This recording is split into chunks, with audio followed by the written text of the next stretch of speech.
بريزيدنت أمريكا دونالد ترامب كاب تشاينا استقبل وهيابات بسنك سقا سليا خاب تقموص أجيرهم كله جيحي فمو دونالد ترامب شي جي بينغا بيجينغ لعلوي درجة زرب دحر مزامو عبالات ست أمريكا نتومس استقعز الأخاتنا أير فورس قدمم ديوم كاب تشاينا استقبل وكل نبرات كدربي وخمس عززوهم تقاليتو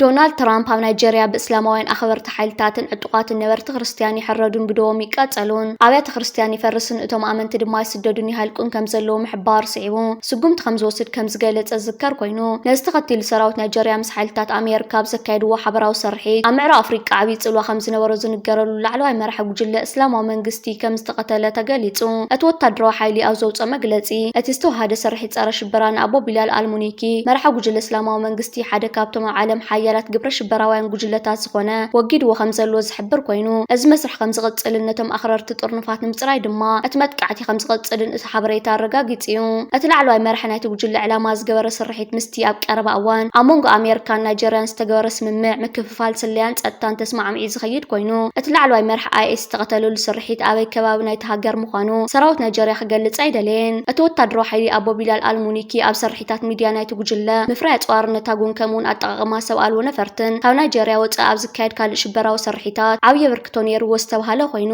ኣብ ምቕታል ክርስቲያን ድማ ቀዳማይ ተሓታቲ ምዃኑ እዩ ኣቃሊዑ ትራምፕ ኣብ ትሩዝ ሶሻል ኣብ ዝፀሓፎ መልእኽቲ እቲ ሓበራዊ ስጉምቲ ንተባዓለን ብዝለዓለ ደረጃ ንጡፍ ዝነበረ ግብረ ሽበራዊ ኣቦ ቢላል ኣልሙኒኪ ንምውጋድ ብዘይ ዝኾነ ኩንጌጋ ፍጹም ብዝኾነ መንገዲ ከም ዝተፈጸመ ገሊጹ ኣልሙኒኪ ብ2023 ብዋሽንግተን ፍሉይ ዓለም ለኻዊ ግብረ ሽበራዊ ተባሂሉ ተረቑሑ ነይሩ ሲዒቡ ምስቲ ብ2019 ዝተፈጸመ ቅትለት መራሕቲ ጉጅለ አቡበከር አልባግዳዲ ንውድብ ሕብረት እስልምና አይኤስ ካሊ ዓብዪ ስዕረት ክኸውን ይኽእል እዩ ኣልሙኒኪ ወይ ድማ አቡበከር ኢብን መሐሙድ ኢብን ዓሊ አልማይኑኪ ተባሂሉ እውን ዝፍለጥ ነቶም ምስ ውድብ ሕብረት እስልምና አይኤስ ምትእስሳር ዘለዎምን ኣብ መላእ ኣፍሪቃ ዝርከቡን ዋህዮታት ይመርሕ ነይሩ ብፍላይ ድማ ነቲ ሓውሲ ተፋሰስ ቀላይን ጫድን ሳሕልን ዓሪዱ ዝርከብ ምስ ኒጀር ጫድን ማልን ዶብ ሰጊሩ ምትእስሳር ዘለዎ ግዛት ውድብ ሕብረት እስልምና ምዕራብ ኣፍሪቃ ይመርሕ ከም ዝነበረ ተፈሊጥሎ እቲ ናይ ትራምፕ መልእኽቲ ብዛዕባ ትስጉምቲ ወይ ተሓበራዊ ልኡኽ ዝተፈጸመሉ ግዜ ዝርዝር ሓበሬታ ይሃበን ትራምፕ ሞት ናይቲ ዝመራሕን ኣፍሪቃን ዓለም ለኻውያን መርበባት ውድብ ሕብረት እስልምና አይኤስ ሓያል ውቅዒት ምዃኑ ንእዝን ቁፅፅርን ከም ዝተበታተነ ገሊጹ ምንጭታት ጸጥታ ከም ዝሕብርዎ እቲ ኣሸባሪ መራሒ ኣብ ቀረባ እዋን ሓላፊ ሓፈሻዊ ዳይሬክተራት ናይቲ ጉጅለ ኮይኑ ተመዚዙ ምንባሩን ሓደ ካብቶም ላዕለዎት ዓለማውያን መራሕቲ ናይቲ ሽበራዊ ሓይሊ ምዃኑ ተገሊጹ ቅድሚ ሕጃብ ዞባዊ ሳሕልን ምዕራብ ኣፍሪቃ ንዝካየድ ስርሒታት ዳዓሽ መሪሑ ከም ዝነበረን ሰበስልጣን ሃገር ኣብ ልዕሊ ሰላማውያን ሰባት መጥቃዕትን ንውሕዳት ማሕበረሰባት ድማ ናይ ምጽናት ዕላማ ምግባር ሓዊሱ ይሰርሕ ከም ዝነበረ እውን ዝቐረበሉ ክሲ የረጋግጽ ወታደራዊ ሓይሊ ናይጀርያ ምስ ቅድሚ 8 ዓመት ኣብ ሰሜናዊ ምብራቕ ናይጀርያ ኣብ ዝርከብ ሓዳር ቤት ትምህርቲ ደቂ ኣንስትዮ ልዕሊ 100 ተምሃሮ ምስ ምጭዋይ እውን ስምናይ ዝተቐተለ ሰብ ዝተተሓሓዘ ኮይኑ ምስ ቦኮ ሓራም እውን ዝምድና ዝነበረ ሰብ ምዃኑ ገሊጹሎ ሓደ ላዕለዋይ ኣዛዚ ቦኮ ሓራም ኣቡ ቢላል ኣልሙኒኪ ኣብ 2015 ናይ አይኤስ ተኣማኒ ቅድሚ ምዃኑ ደግፍ ንምሃብ ናብ ሊብያ ተዋጋእቲ ከም ዝወፈረ ወሃብ ቃል ወታደራዊ ሓይሊ ናይጀርያ ብምሕባር ቅትለት ናይ ዝላዕለዋይ መራሒ ዳዓሽ ኣብ ምዕራብ ኣፍሪቃ ኣብ ዝካየድ ንጥፈታት ናይቲ ጉጅለ ዓብዪ ጽልዋ ክህልዎ ከም ዝኽእል ግምት ተገይሩሉ እስራኤልን ሊባኖስን ነቲ ስምምዕ ደው ምባል ተኹሲ ን45 መዓልትታት እኳ እንተናውሖ ኣብ ደቡብ ሊባኖስ ዝፍጸም ዘሎ መጥቃዕቲ ግን ከም ዝቐጸለ ተገሊጹ እስራኤል ኣብ ደቡብ ሊባኖስ ተኸታታሊ ናይ ኣየር መጥቃዕቲ ዝፈጸመት ክትከውን ከላ ምስ ዝበላሕ ርክብ ዘለዎም ዒላማታት ከም ዝወቕዐት ኣፍሊጣ ኣብ ደቡብ ሊባኖስ መጥቃዕቲ ቅድሚ ምክያዱ ኣብ 9 ዓድታት ንዝርከቡ ነበርቲ መጠንቀቕታ ተዋሂቡ ነይሩ ኣብ ደቡብ ሊባኖስ ብዓሰርተታት ኣሽሓት ዝቑጸሩ ሰባት ካብ መንበር ገዝኦምን ንብረቶምን ተመዛቢሎም ኣለዉ እስራኤል መጥቃዕቲ ምስንዛር ምቕጻላ ኣብቲ ነባርነት ስምምዕ ደው ምባል ተኹሲ አልዒሉሎ ትማሊ ቀዳም ካብ ደቡብ ሊባኖስ 50 ኪሎ ሜትር ርሕቀት ኣብ ዝርከባ ብዙሓት ዓድታት ኢላማ ከም ዝተገበራ ናይቲ ሃገራዊ ማዕከን ዜና ጸብጺቡ ምፍንቓል ነበርቲ እውን ከም ዝቐጸለ ተገሊጹሎ ኣብ ማእኸላይ ምብራቕ ተዋፊሮም ዘለዉ ብሪጣንያውያን ናይ ዓዲ እንግሊዝ ተዋጋእቲ ነፈርቲ ንኢራን ድሮናት ከም ክኑ ዝኽእሉ ሓደሽቲ ሚሳኤል ክግጠመሎም እዩ እቲ ዝግጠመሎም ሚሳኤል ንኢራን ድሮናት ብውሕድ ወፃኢ ንምፍሻል ከም ዝውዕል ተገሊጹ ሚኒስትር ምክልኻል እቲ ሃገር ዒላማታት ንምውቃዕ ሕጂ ካብ ዝጥቀሙሉ ዘለዉ ሚሳኤላት ዝሓሰረ ዘመናዊ መሳርሒ ክብል ገሊጽዎ እዚ ጸረ ድሮን ሚሳኤል ኣድቫንስድ ፕሪሲሽን ኪል ዌፐን ሲስተም ይበሃል ሃገራት ወሽመጥ ናይ ኢራን ሻሂድ ድሮናት ንምምካት ተጸጊመን እየን እዚአን ናይ ኢራን ድሮናት ብሕሱር ዋጋ ዝሰርሓ እኳ እንተኾና ዓብዪ ጉድኣት ግን የውርዳ ኣለዋ ቅድሚ 2 ዓመታት መንጎ ኢራን እስራኤል ናብ ዝተለዓለ ጎንፂ ዩናይትድ ኪንግደም ሚሳኤላት ብምጥቃም ድሮናት ከም ዘውደቐት ተገሊጹ ነፍሲ ወከፍ ሚሳኤል ድማ 200,000 ፓውንድ ከም ዝወጸሉ ተጸብጺቡ ካልኦት ሃገራት ዝጥቀሙሉ ሚሳኤላት 22,377 ፓውንድ ከም ዘውጹ ክኢላታት ምክልኻል ተዛሪቦም ዓዲ እንግሊዝ እውን ነዚ ሚሳኤል ክትጥቀመሉ ከም ዝወሰነት ወግዓዊ ገይራቶላ እዚ ከምዚሉን ከሎ ቅንያት መበሰሳን 5 ዓመት መዓልቲ ናጽነት ኤርትራን ምጽምባላ ወጽ ሃገራት ዝርከቡ ኤርትራውያን ዜጋታት ዝተፈላለዩ ንጥፈታት እናካየዱ ይርከቡ ኣለዉ። ኣብ ካምፓላ ዩጋንዳ ዝርከቡ ኤርትራውያን እዚ ጽምብል ካብ ጅምርዎ 2 ወርሕ ኣቁጺሩ ይርከብ ኣሎ። ልዕሊ 700 መንእሰያት ዝተሳተፍዎ ግጥም ኩዕሶ እግሪ ንዋንጫ ናጽነት ማል መዛዘም ረኺቡ ይርከብ ኣሎ። ኤርትራውያን ሰብ ጸጋ ወይ ከዓ ሰብ ትካላት ኣብ ካምፓላ ዩጋንዳ ዝርከቡ ነፍሲ ወከፍ ጋንታ ባዕሎም እናመወሉ ዘድልያ ቀረባት ብምምላእ ነዘን ጋንታታት ኣብ ምምዕባልን ኣብ ምትብባዕን ዝገብርዎ ግደን ተራን አስተዋጽኦን ክምስገን ይግባእ።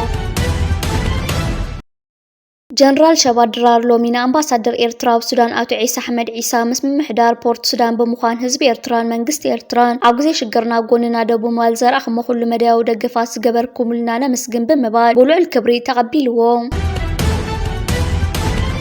ኤርትራ በራቢራትና ድሕሪ ሕጂ ኢትዮጵያ ቅሕ ባህር ተንከሳይ ክትብልንያ አምባሳደር መሐመድ ሂጃዲ ወዲ ሃገር ንበወተናበብ ንዝጠርቋሽ ጉጅለ ብልጽግናን መቕባጽን ናብቲ ናይ ዘለኣለም ምዕራፍ ንፍናወን ዝፈስስ ደም ኤርትራዊ ክህሉን እዩ ብዘይ ውግን ጸላኢኻ ምድምሳስ እቲ ዝለዓለ ስትራቴጂ ይብል ጺናዊ ፈላስፋ ስንጹ ኣብታ ብልጽቲ መጽሓፍ ስነ-ጥበብ ኩናት እዚ ድማ እቲ ኤርትራ ብዓቕልን ብልሓትን ንዝሓለፈ 2 ዓመታት ክትሰርሓሉ ጸንሐ ስትራቴጂ ኣብ ዝዋን ዝብልጽግናን ኮራኹሩን ኢትዮጵያውያን ተጋሩ ዕብድብድ ኣትይዎም ተእውዩ ንሕና ኤርትራውያን ነቲ ጉዳይና መፈጸምቱ صاحدي إلنا خسات طرح نحاس